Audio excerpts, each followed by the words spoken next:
Fernando, buenas tardes. Julio, querido, muy buenas tardes. Te mando un abrazo hoy desde Montevideo, Uruguay. Una mañana soleada, linda, así que con esta carga te saludo pues y a todos los amigos y amigas del astillero. Muy bien, Fernando Buenavad, muchas gracias. Fernando, pues relataba yo a nuestra audiencia acerca de cómo tú combinas la teoría, el análisis, la academia, el estudio, con lo práctico, porque efectivamente viajas por buena parte de Latinoamérica y de otros países viendo en vivo directamente cómo funcionan los gobiernos, cómo avanzan, cómo retroceden, cómo se estancan, sobre todo en el terreno de las luchas populares de izquierda que logran llegar a esos poderes donde luego se enfrentan a todo el batidillo de intereses mediáticos, empresariales, extranjeros que tratan de desgastarlos y de irlos disolviendo. Si te parece bien, a reserva de que avancemos luego, te querría pedir tu opinión sobre lo que está pasando específicamente en Colombia, pero ahora en Argentina, donde tú resides usualmente en los últimos años, eh, hay toda una discusión y una serie hasta de represión contra universitarios que están exigiendo en el terreno del financiamiento para universidades públicas. Pero en general, ¿cómo van los temas allá en Argentina, Fernando? Bueno, Julio, este gobierno hoy al mando de Javier Milei, en realidad lo que está haciendo es desfinanciar todo aquello que tiene que ver con derechos adquiridos de los pueblos. Eh, los golpes que ha propinado este gobierno que se reivindica como anarcocapitalista, que es una fase absolutamente salvaje del neoliberalismo, tiene propósitos eh, fundamentalmente de una revolución cultural, repito, de un neoliberalismo salvaje, como si no lo fuera, por si no lo fuera ya bastante, eh, y, y, la destrucción de todos aquellos constitutivos del desarrollo histórico de nuestros pueblos que se han expresado como derechos sociales adquiridos por nada menos que por las luchas de los pueblos, ¿no? Y lo que está ocurriendo ahora justamente con las universidades es que se niega Milei a otorgar los incrementos correspondientes al financiamiento de las universidades y en un país que tiene un altísimo nivel de inflación, ya hoy no se sabe con toda precisión, aunque maneje números el propio gobierno o manipule números engañosos el propio gobierno, porque entre la devaluación brutal que ha habido, entre los incrementos descontrolados de todos los productos básicos y de todos los servicios, más la irrefrenable locura de muchos comerciantes que hacen de las suyas en estas condiciones.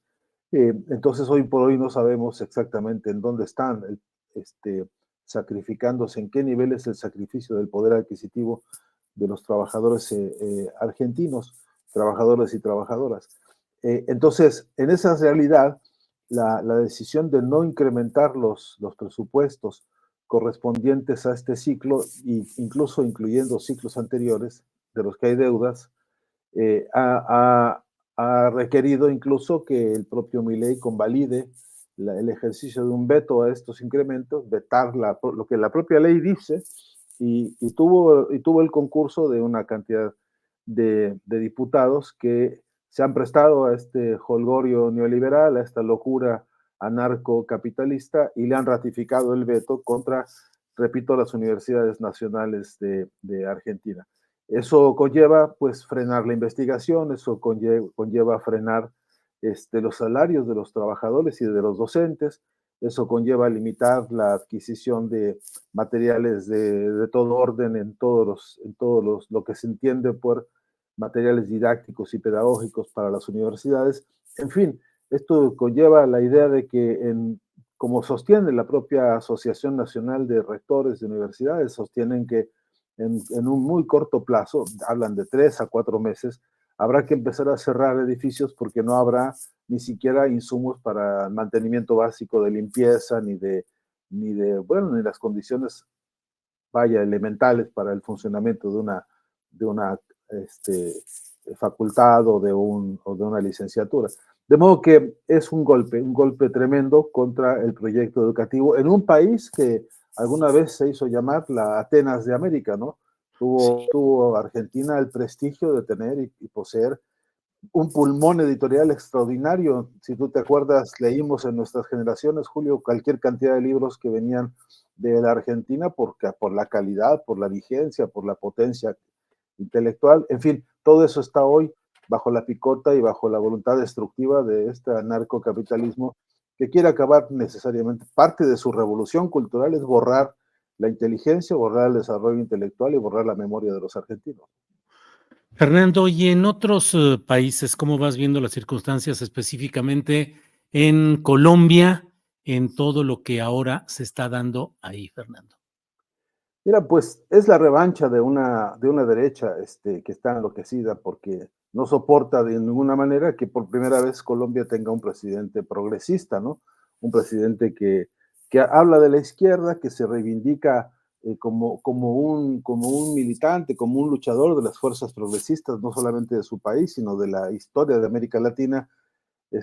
No tolera esta derecha rancia, eh, colombiana que un presidente hoy tenga, como las ha mostrado recientemente en México, una conferencia extraordinaria que brindó Petro allí en un edificio de la UNAM, en el centro de la ciudad, donde hace un boceto muy cruel, muy crudo, muy realista de cómo se está dando la debacle de los ecosistemas en el mundo.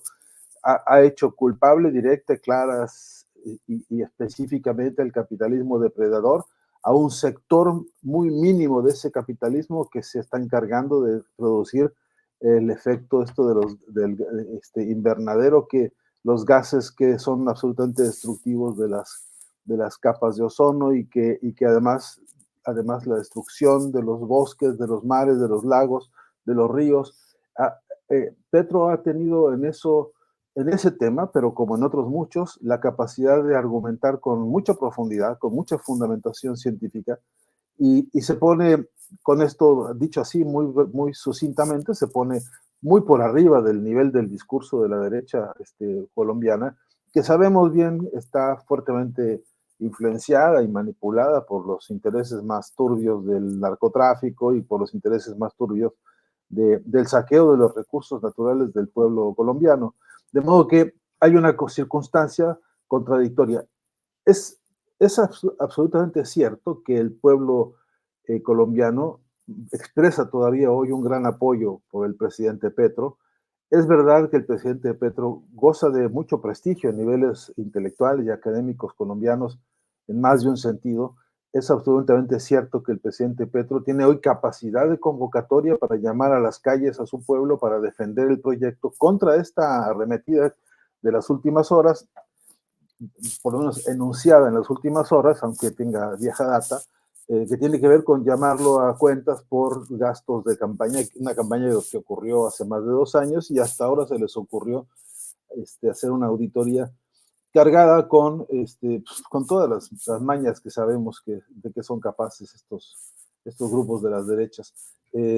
Lo hemos visto en México, lo hemos visto en otros lugares, de cómo se manipulan cifras, lo hemos visto en Argentina, cómo se manipulan e inventan cuadernos, ¿no? Han sido de tal obscenidad que han inventado incluso cuadernos de anotaciones como si la contabilidad del Estado se llevara así como en una miscelánea, ¿no? Uh -huh. Entonces, sí que es ridícula la situación por una parte, pero no deja de ser muy preocupante porque están llamando a una confrontación de cara a los próximos procesos electorales colombianos y eso es absolutamente sintomático. Pero también es verdad que atrás de todo esto, y no se puede omitir, está la mano de los yanquis, de los gringos, que también hacen de las suyas y que toman todos estos movimientos golpistas o desestabilizadores como parte de un gran negocio, ¿no? Y en este negocio, sin duda, está la mano del propio Elon Musk, ¿no? Porque sabemos que hay riquezas naturales en Colombia que incluyen el litio, ¿no? Y estos no son nombres ajenos a esta movida que estamos testimoniando en los días y en las horas recientes. Sí, ahora estás en Uruguay, en Montevideo, y Para nuestra vista política suele ser que no es demasiado amplia hacia Sudamérica, la verdad. No siempre estamos viendo lo que sucede en la política y los movimientos sociales y populares en Sudamérica. Y particularmente creo que poca atención ponemos, poca vista tenemos en procesos como el de Uruguay, pero tiene elementos muy interesantes. ¿Estás ahí? ¿Qué estás viendo? ¿Qué podemos compartir con el público mexicano de los datos interesantes que hay en Uruguay, el Frente Amplio, la posibilidad de retorno de la izquierda al poder, el voto obligatorio, que es castigado el que no se vaya a votar si no se tiene una justificación plena oficial? En fin, Fernando. Sí, Julio, si me permites una sola línea muy breve a propósito de lo que dijiste al principio sobre mi trabajo, y es que yo participo lo más disciplinadamente posible de la idea de que ningún desarrollo de trabajo intelectual, ni científico, ni académico, puede encontrar hoy, en esta historia y en este momento, solvencia si uno no para la oreja y escucha lo más de cerca posible lo que está pasando en nuestros pueblos propios, el mexicano y los pueblos hermanos de América Latina. Por lo tanto, parte de mi trabajo consiste en eso, en acudir a todos los espacios posibles, a escuchar lo más de cerca que puedo, que me dan mis fuerzas y mi alcance y mi edad también, para poder escuchar de cerca a estos pueblos. Sí que hay en Uruguay ahora un aliento de gran protesta contra lo que ha dejado el modelo neoliberal de este gobierno que ha sido absolutamente irrespetuoso con la tradición y con la historia democrática de este pueblo. Es cierto que le van a cobrar a este proyecto neoliberal algunas cuentas porque han depredado la economía del país, han entregado riquezas que no debieron haber tocado y sobre todo han impuesto esta cosa que es el affair o el estilo de los Chicago Boys en una forma de gobierno en el que es un espectáculo de ricos para ricos, ¿no? Es un espectáculo de muchachos juniors que simple y sencillamente no tienen respeto por ninguno de los pueblos de la patria grande, de nuestros pueblos hermanos, y se dedican a insultar a los procesos democráticos de toda la región. Estuve presente, yo lo vi ahí a unos metros de distancia porque tuve esa fortuna en un encuentro que hubo hace 2 años, en donde el propio presidente uruguayo se permitió cuestionar la democracia, por ejemplo, de Venezuela, y el presidente Maduro ahí mismo en su cara se lo dijo, ponga usted fecha y hora y discutimos todo lo que quiera. Le dijo, ponga lugar, fecha y hora y discutimos abiertamente todo lo que usted quiera sobre democracia de Venezuela y también del Uruguay. Y ahí este hombre haciendo recurso de su moral de filibustero pues de los mercenarios que son los neoliberales, ¿no? Reculó y se hizo el tonto hasta la fecha. Toda vez que se puede y donde se puede, algunos le recordamos, no ha puesto fecha, lugar y hora para discutir democracia en América Latina, porque lo primero que no quieren es discutir la democracia en el propio Uruguay. El Frente Amplio me parece que tiene ahora mismo posibilidades ciertas de lograr una estrategia de unidad que le viene haciendo mucha falta hace tiempo. Creo que hay representantes del Frente que hoy están acordando y concordando propuestas que a mi entender le van a hacer mucho bien a este país, donde Julio todavía respiramos los que vamos al centro, vamos a exigirle todavía a mi querido hermano y amigo Eduardo Galeano, que me prometió un café y ya no me lo convidó en Montevideo. Bueno, a esos lugares uno va y ve el viejo Montevideo, la zona del centro de Montevideo, y ahí ve uno un pueblo que tiene una mirada crítica histórica, recoge todavía del Pepe Mujica muchas de las consignas, recoge de su historia, ¿no? Recoge yo, que tuve una amistad con Alfredo Zitarrosa, también habla uno con amigos de esos tiempos en México, porque Alfredo vivió allá y se siente bien claro hoy que están retomando bríos. De modo que, a mi entender, Uruguay de los próximos meses va a ser realmente intenso, realmente interesante, y ojalá que no se nos salga de la agenda, que no se nos salga del radar, Julio, porque aquí hay una historia larga de luchas importantes latinoamericanistas que no debemos perder de vista, ¿no? ¿Cuándo son las elecciones presidenciales ¿Y parlamentarias este mismo mes, Fernando? Este mismo mes hay una primera fase de las elecciones. Como sabes, acá se hace por etapas, hay incluso opción de segunda vuelta. Vamos a ver los números de la primera instancia, pero sí que lo primero es que realmente se consolide el proyecto del Frente Amplio en unidad con todas sus fuerzas. Este es un primer paso de inmediato al que yo estoy tratando de acudir para testimoniar algunos avances. Bien, Fernando, gracias por todo. Voy cerrando esta plática preguntándote en lo general, ¿cómo ves la batalla electoral institucional entre izquierdas llegadas al poder, resistencias de derecha y poderes externos que tratan de golpear esas democracias? ¿Cómo ves la situación en general? Chile, Brasil, Argentina, ya nos has hablado de Uruguay, Colombia, Bolivia, Perú, en fin, ¿cómo sientes la correlación de fuerzas? Decía los clásicos desigual y combinada, ¿no? En algunos escenarios como Bolivia estamos muy preocupados por los desavenencias tan cerradas, tan enconadas que hay entre el presidente Lucho Arce y Evo Morales. No se ve buen resultado en esa controversia, sobre todo porque la derecha en Bolivia, tú sabes muy bien que está afiladísima y que ahí hay unos canallas de tamaño olímpico, ¿no?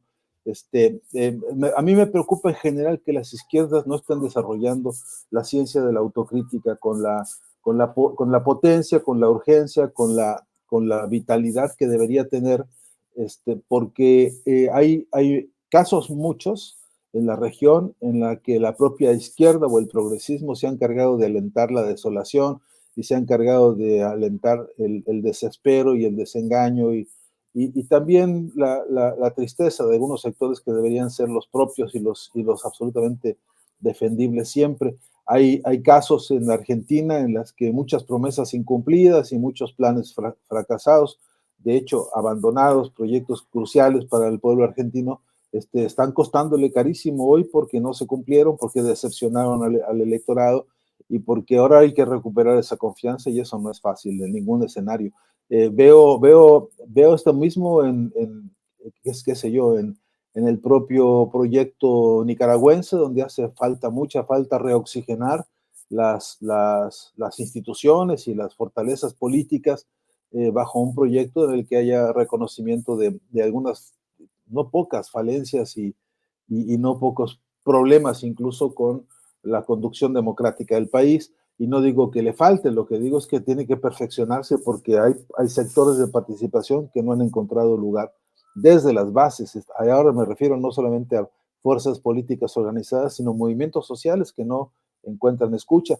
Pero lo mismo hay que decir, pues, en toda la región, de todas las fuerzas que de alguna manera reivindican cambios profundos incluso para la defensa de su historia, de su pueblo frente a las arremetidas del imperio yanqui, que no podemos omitir nunca, Julio, a mi entender, la presión brutal de la geopolítica y de la influencia norteamericana sobre toda la región, y esto nos tiene que encender advertencias permanentemente.